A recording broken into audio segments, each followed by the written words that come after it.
Bismillahirrahmanirrahim. Assalamualaikum warahmatullahi wabarakatuh. Salam sejahtera untuk kita semua. Ada pepatah mengatakan, tak kenal maka tak sayang. Olehnya itu, sebelum saya lanjut memaparkan materi yang akan saya bawakan, saya akan memperkenalkan diri. Saya, Elnasari SKM MKes, salah satu dosen dari program studi D4 Promosi Kesehatan Fakultas Vokasi Universitas Karya Persada Muna. Video ini dibuat untuk memenuhi salah satu persyaratan sertifikasi dosen tahun 2024, yaitu pernyataan diri dosen dalam unjuk kerja Tridharma Perguruan Tinggi.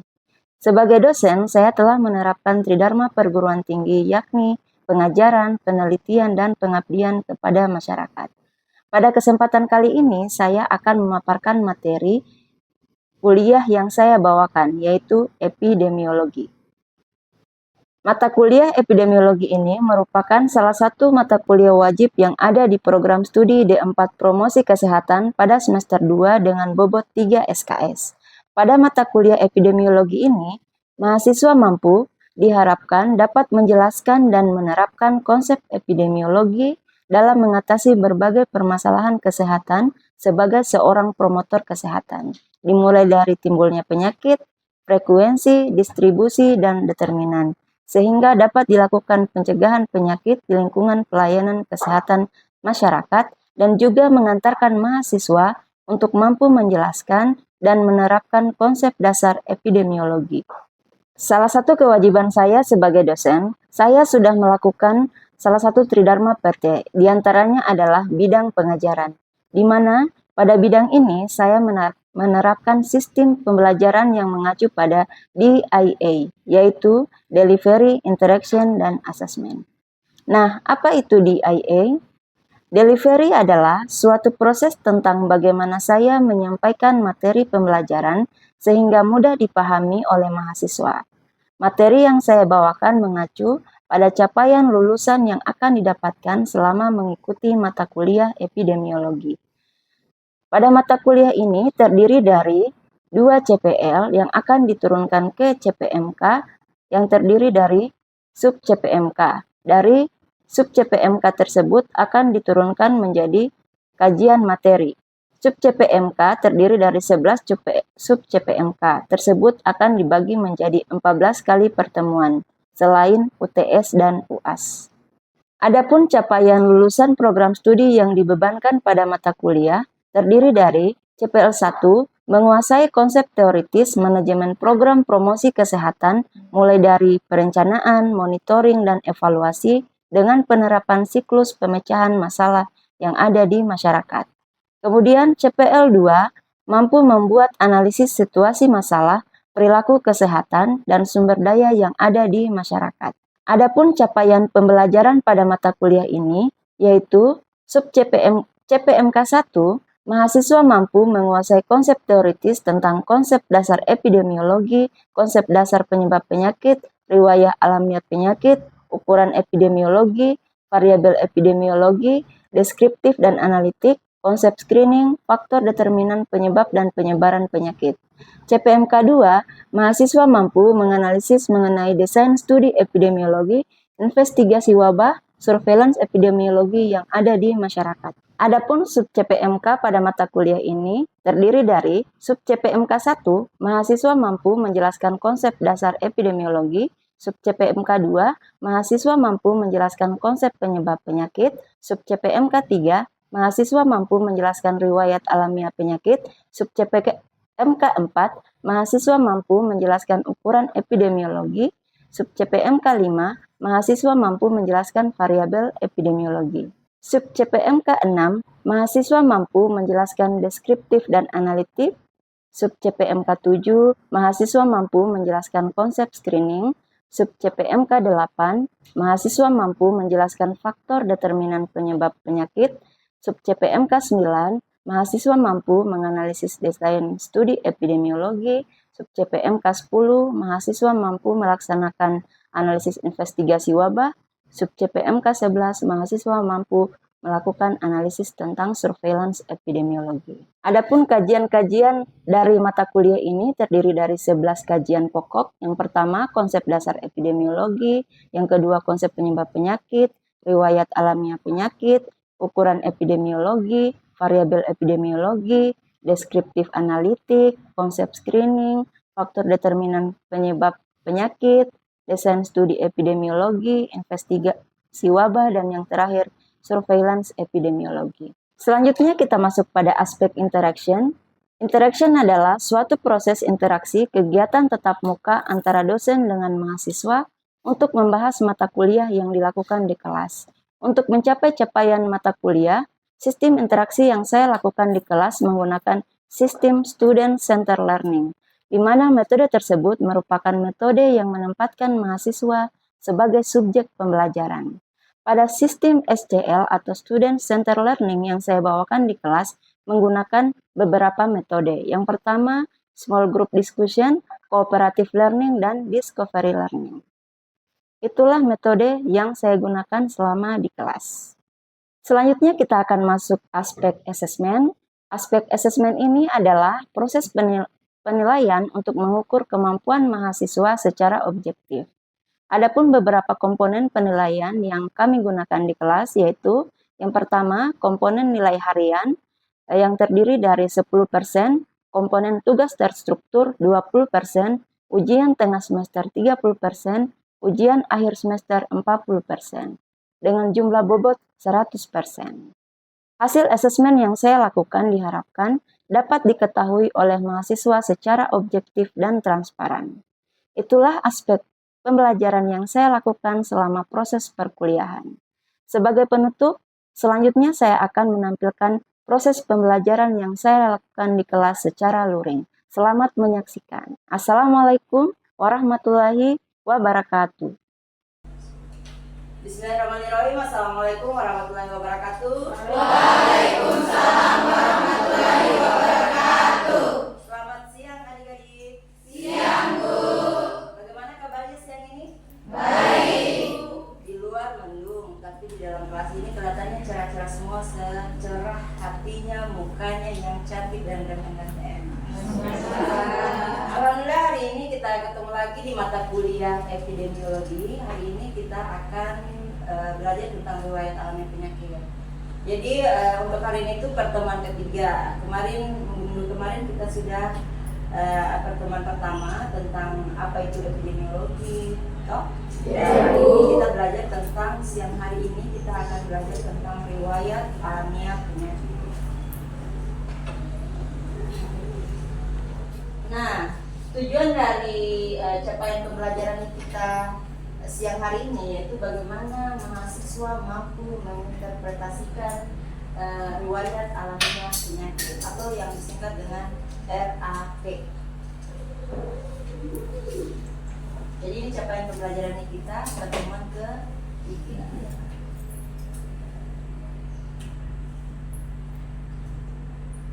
Bahan kajian yang akan kita bahas pada siang hari ini yaitu tentang tahap RAP, manfaat RAP, dan bagaimana apa itu pengertian dari riwayat alamiah penyakit. Sebelum saya mau masuk menjelaskan materinya apa saja, apa itu pengertian RAP, riwayat alamiah penyakit, terus tahap riwayat alamiah penyakit, lalu manfaatnya, saya akan menanyakan ke adik-adik apa yang ada di pikiran adik-adik tentang riwayat alamiah penyakit. Ada yang bisa menjawab mungkin apa itu riwayat alamiah penyakit? Oke, Peggy, Kurnia, silakan Peggy. Peggy dulu ya. Jadi riwayat alamiah penyakit itu penyakit alamiah atau penyakit menular yang disebabkan oleh organisme patogen seperti misalnya virus, bakteri, parasit, atau lain.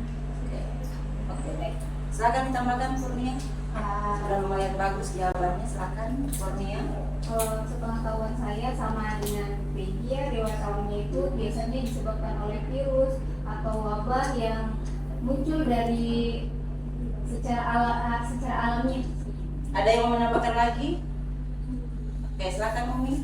Kalau menurut saya riwayat alamiah penyakit adalah proses perjalanan suatu penyakit pada suatu individu mulai dari terpaparnya sampai penyakit itu sembuh, sampai penyakit itu sembuh tanpa pengobatan. Mantap untuk Peggy. Kita tepuk tangan dulu.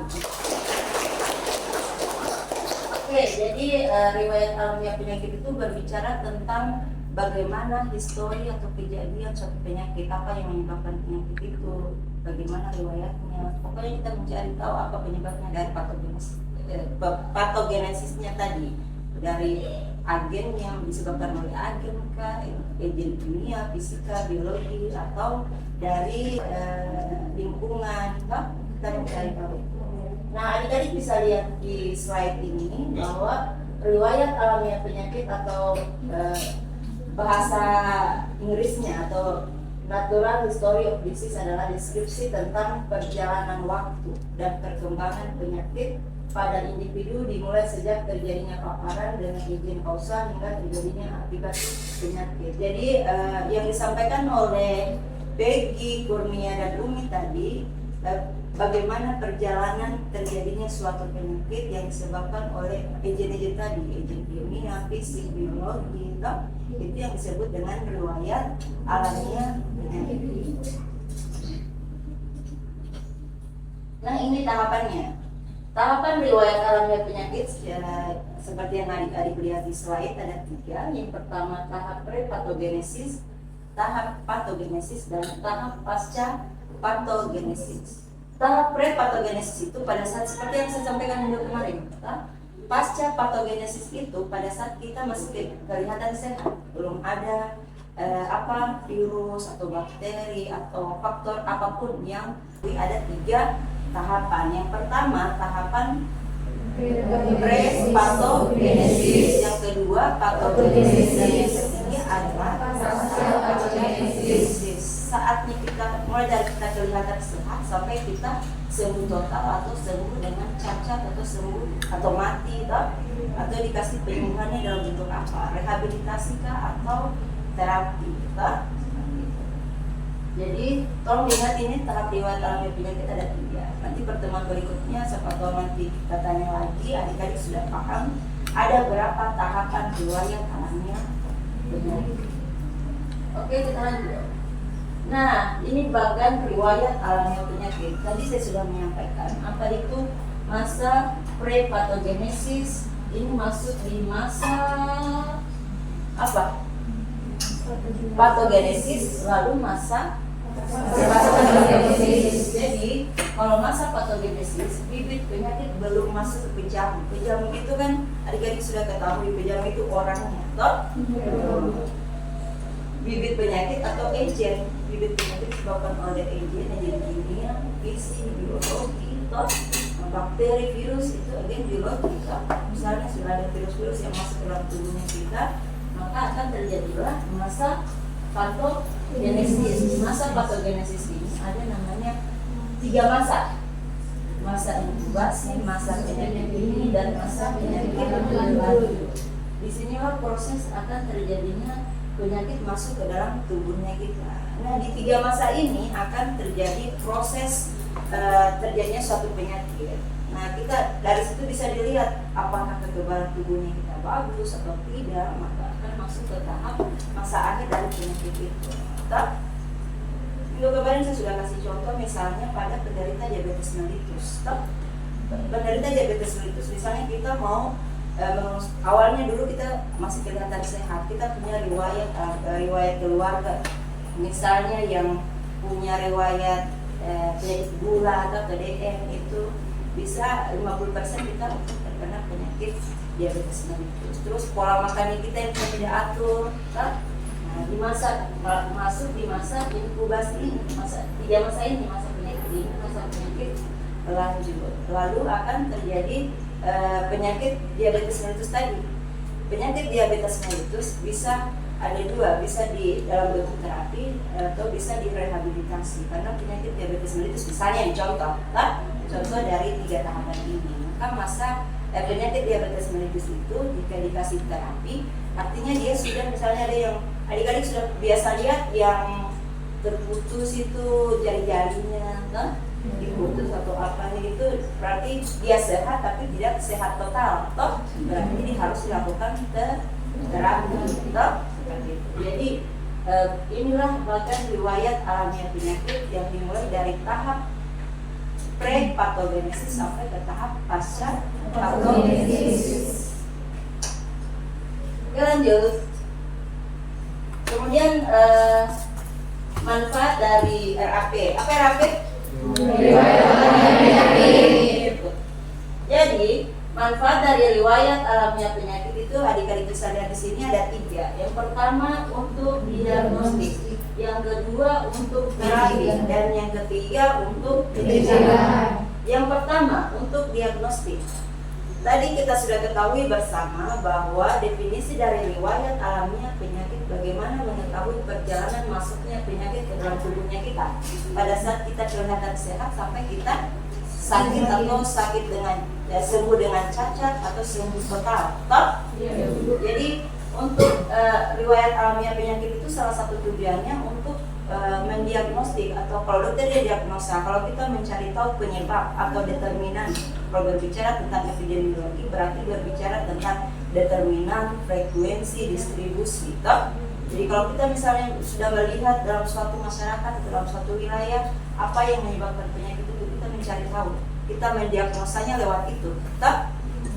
Kita mengetahui apa penyebabnya, kenapa bisa terjadi frekuensi atau tingkat kejadian atau prevalensi suatu penyakit itu. Kita cari diagnosanya apa penyebabnya. Kemudian setelah kita mengetahui apa penyebabnya, sebagai anak-anak promkes ini jurusan promosi kesehatan, maka kita akan lakukan untuk terapi orang yang memang basicnya di terapi, basic ilmunya di terapi. Tapi kalau kita di sini untuk pencegahan, kita maksudnya di segi pencegahan. Misalnya tadi ada keluarganya kita atau ada adik-adik yang menderita diabetes mellitus atau hipertensi, penyakit-penyakit yang sekarang itu yang sangat tinggi prevalensinya itu penyakit tidak menular, atau hipertensi, diabetes mellitus, stroke. Jadi kita bisa melakukan pencegahan. Apa yang harus dilakukan oleh seorang tenaga promosi kesehatan untuk mencegah penyakit tersebut? Misalnya kayak tadi diabetes mellitus, apa yang harus dikurangi? Kalau kita sudah mengetahui ada riwayat keluarga yang memang ada DM-nya atau diabetes mellitusnya, maka kita harus pola makannya kita yang harus kita atur, pola hidupnya kita yang harus kita atur. Kayak hipertensi juga, kita sudah punya riwayat keluarga yang hipertensi, artinya yang harus kita cegah apanya? Perilakunya kita, atau pola makan, pola hidup, semuanya. Jadi untuk manfaat riwayat alamiah penyakit ini, yang pertama bagaimana kita mendiagnosa, dimulai dari pada saat dia sehat, kenapa dia bisa sakit. Di situ kita mencari tahu, mendiagnosa apa penyebabnya. Lalu kita lakukan terapi dan lakukan pencegahan. Kalau terapi mungkin tugasnya orang yang fisioterapi atau apa, tapi kalau pencegahan tugasnya kita sebagai calon-calon tenaga promosi kesehatan. Oke, jadi manfaat RAP ada 3. Yang pertama Untuk diagnostik. Kedua Untuk terapi. Ketiga Untuk pencegahan. Tolong ingat-ingat.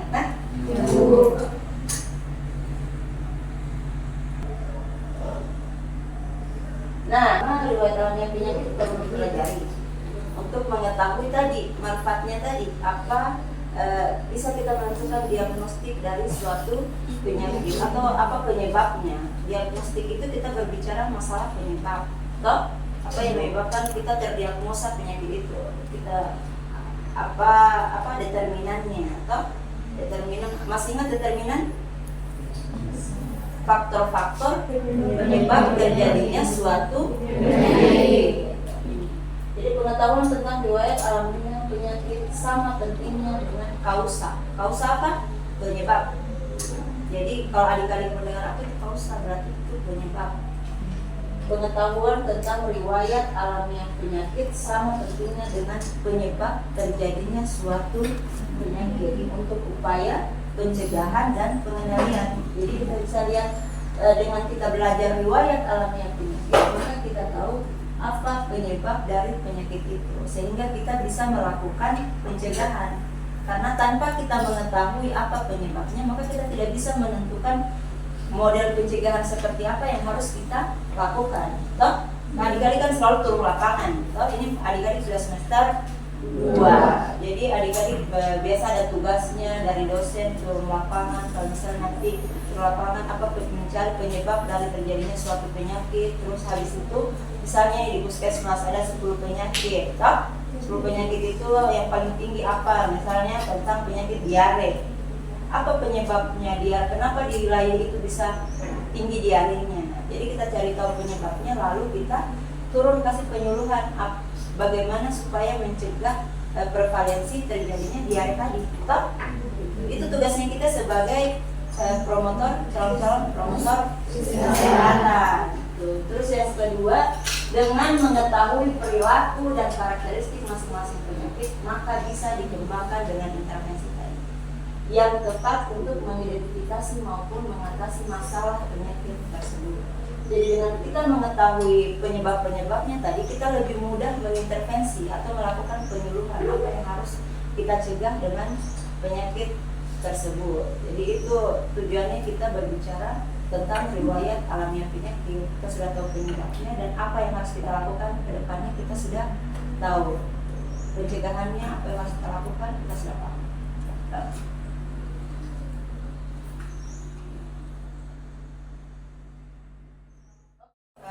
Pada kesempatan ini saya mengarahkan kepada adik-adik belajar mandiri untuk mengetahui lebih lanjut seperti apa itu riwayat alamiah penyakit. Jadi saya mau kasih tugas mandiri. Nanti saya kirim di Agro untuk tugas mandirinya. Tinggal dilihat di slide terakhir di pertemuan kali ini. Tugas mandirinya adik-adik memilih salah satu penyakit menular atau tidak menular. Toh?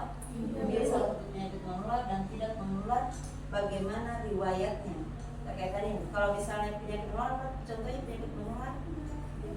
Misalnya mau ambil salah satu, misalnya Melvi, mau ambil penyakit hipertensi, kan? Nah, hipertensi apa penyebabnya? Kenapa di wilayah ini tinggi hipertensinya? Apa yang harus saya lakukan sebagai Melvi? Mencari tahu apa proses pencegahannya, toh? Riwayatnya dicari tahu, lalu dicari tahu proses pencegahannya. Karena kita berbicara 3 tahapan pada masa sehat, sakit, lalu sampai dia sembuh total atau sembuh dengan cara. Jadi begitu juga penyakit menular, toh? Diare, DBD, toh? Seperti itu. Jadi tugas mandirinya adik-adik, kalau ada yang mau ditanyakan tinggal ditanyakan lewat WA grup, toh? Jadi tugas mandirinya tentang membuat riwayat alamiah suatu penyakit. Jadi salah satu penyakit menular atau tidak menular. Slide terakhir, thank you. Jadi untuk pertemuan hari ini itu kita berbicara tentang riwayat alamiah penyakit. Harapan saya kepada adik-adik paham bagaimana definisi dari riwayat alamiah penyakit itu sendiri, terus manfaatnya, lalu tahapannya dan kegunaannya kita belajar riwayat alamiah penyakit. Sebelum saya menutup pertemuan hari ini, saya memberi sepatah kata motivasi pada adik-adik yang selalu saya sampaikan di pertemuan-pertemuan sebelumnya, bahwa adik-adik di sini memiliki kelebihan dan kekurangan, toh. Jadi kesempurnaan itu adik-adik selalu merasa sempurna apabila ada kekompakan dalam suatu atau kerjasama di dalam kelas. Jadi tolong untuk menyempurnakan itu harus selalu bekerja sama dengan baik, toh. Mungkin itu saja yang bisa saya sampaikan pada kesempatan kali ini. Apabila ada salah mohon dimaafkan. Wabillahi taufiq wal hidayah. Wassalamualaikum warahmatullahi wabarakatuh.